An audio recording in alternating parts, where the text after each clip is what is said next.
Good morning, everybody.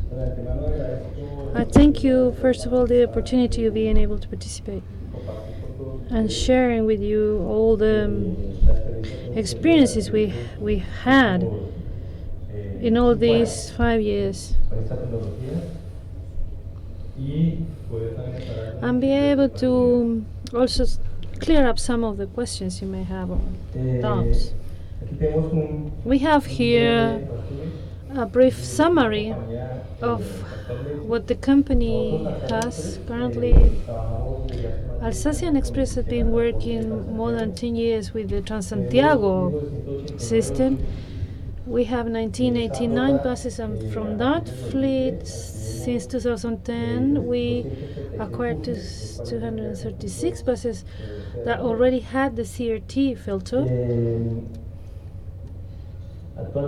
Currently, we are doing maintenance executed with a frequency of every 90,000 kilometers. I'm going to show you later on why we got to this figure of 90,000 kilometers. And as you can see there on the screen, we are working with a company, Plus South, that is an expert in maintenance for the filters. And you have there the image before the cleaning, before the maintenance, and then the picture after the cleaning, the maintenance. We have the catalyzer, as you see there, which has 4 stages. We have the catalyzer in the middle with the ceramic filter, which is a filter for particulates. And then we have, for maintenance, what we have is a frequency of inspection that is every 20,000 kilometers as for inspection. In this inspection, what the technical personnel does is working on the operation of the filter. This device has 2 readings, a digital reading that can be seen in millibars. Another reading which is with a light, with some green light, yellow and red. So for the technical stuff, it's easy to see whether there is any problems or issues with the filter. And there is a sensor that is measuring here the pressure. The sensor here has a flexible part that is connected to the first stage of the filter, and it has a pressure, and the sensor translates the signal that can inform us whether there is any obstruction in the filter.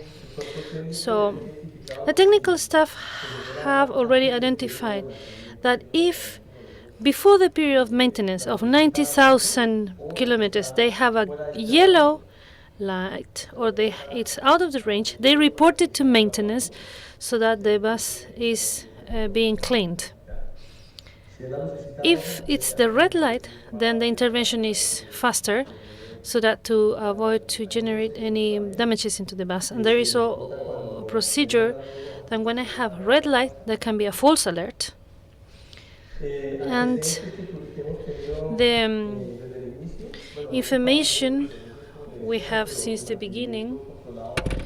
Control maintenance, we've been doing it since 2012 because initially we didn't know how often we were working with this or what would be the periodicity because of the operation of the buses. So we started with 120,000 kilometers,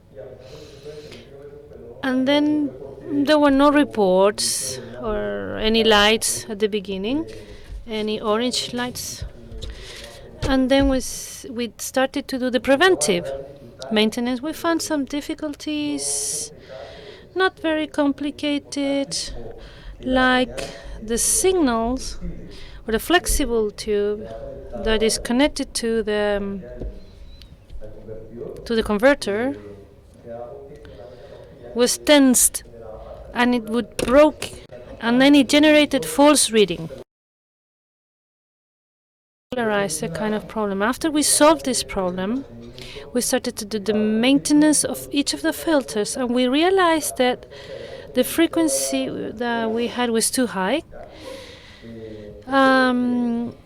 because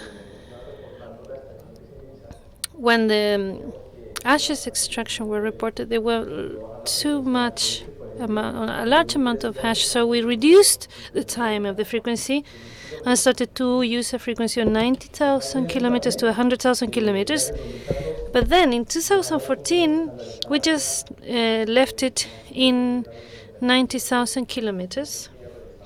And it is the one that we are carrying out nowadays. This provided that it's preventive. As I told you at the beginning, if there is any alert before these kilometers, we send the bus to maintenance immediately.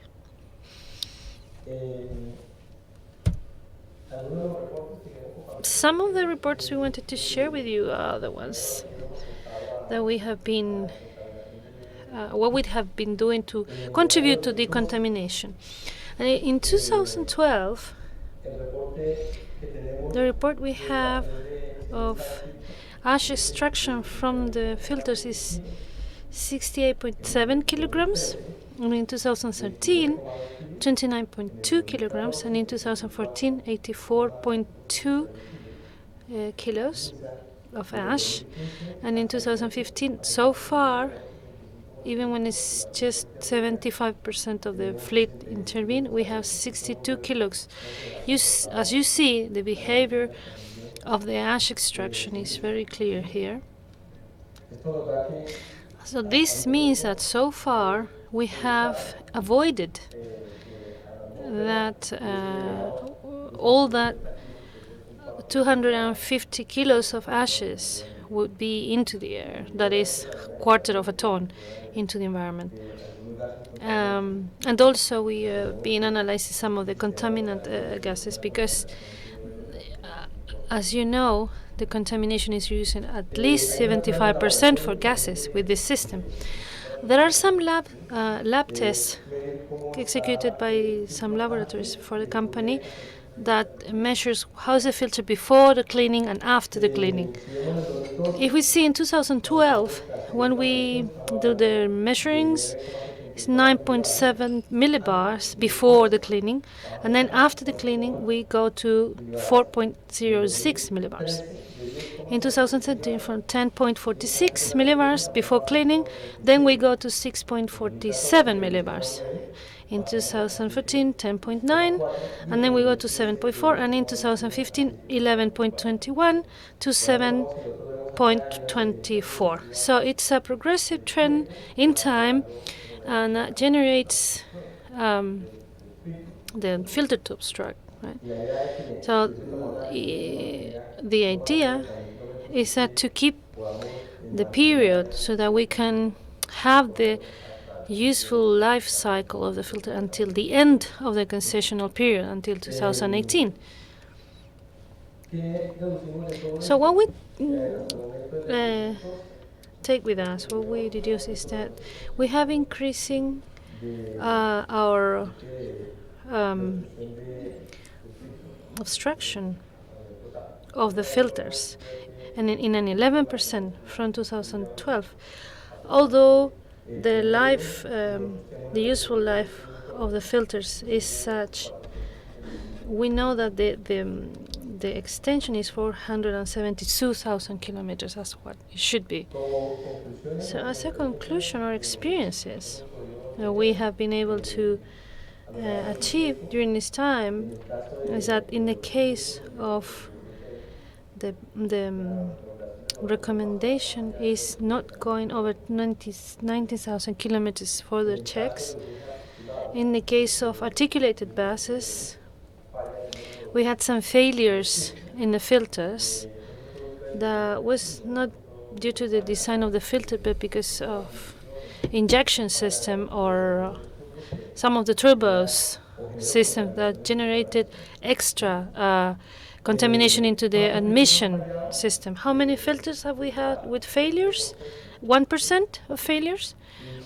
And as I told you, it's been because of problems that are not dealing with normal functioning of bus, but with malfunctioning.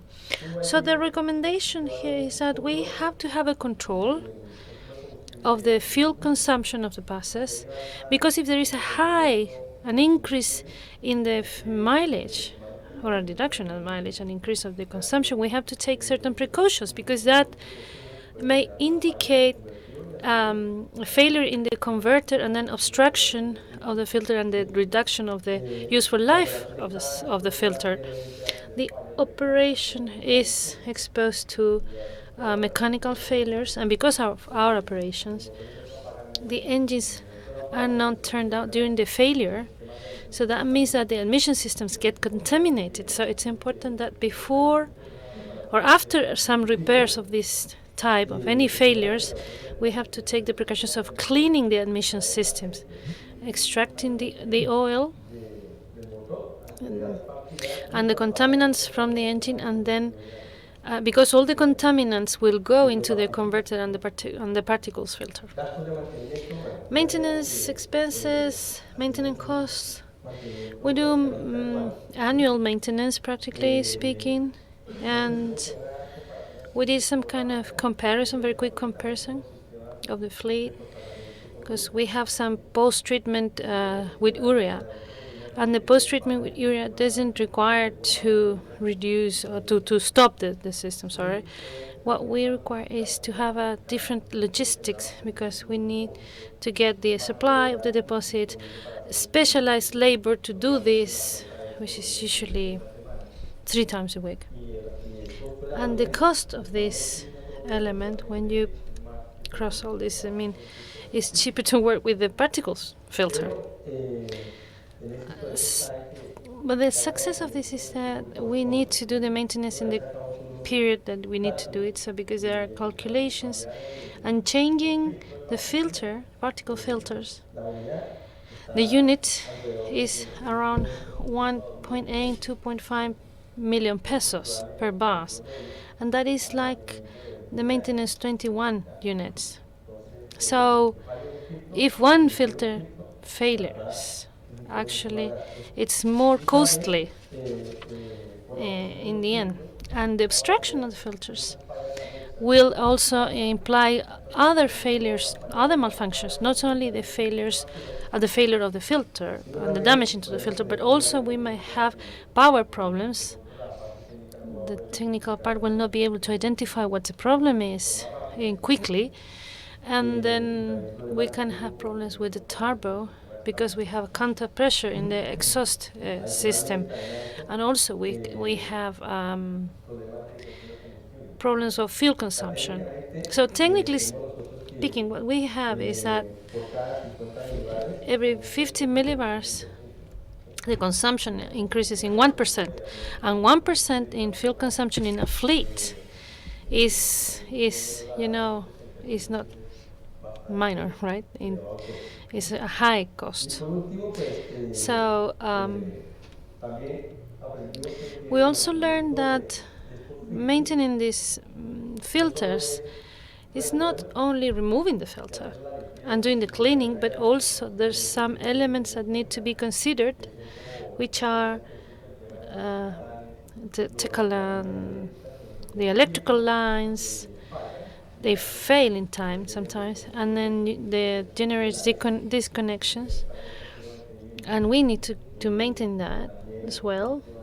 And also the packing and the casing, because every time you disassemble a filter for cleaning, the packing and the clamps, in terms of the thermal differences, they lose their elasticity.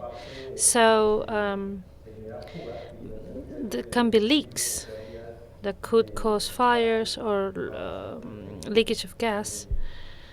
So there are also some problems will be generated by this leakage. So we make a recommendation that every 2 years we will change, or when the maintenance, we will change packing and clamps.